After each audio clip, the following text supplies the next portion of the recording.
Ano pa bang hahanapin nyo, ha? Lahat ng mga bilanggong dumarating dito, binibigyan namin ng pagkakataon para kumita. Pero ano? Anong ginawa nyo?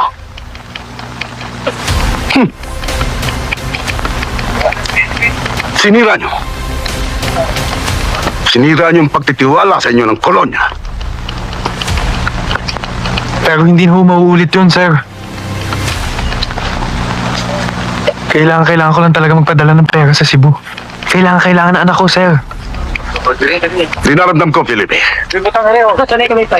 Dahil nang tumakas ka, marami akong mga tauhang nasaktan, nasugatan.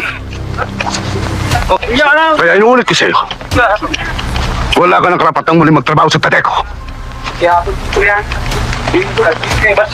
At itong tatandaan mo, kapag tumakas ka muli at may nasaktan sa aking mga tauhan, ihanda mo na sarili mo libingan.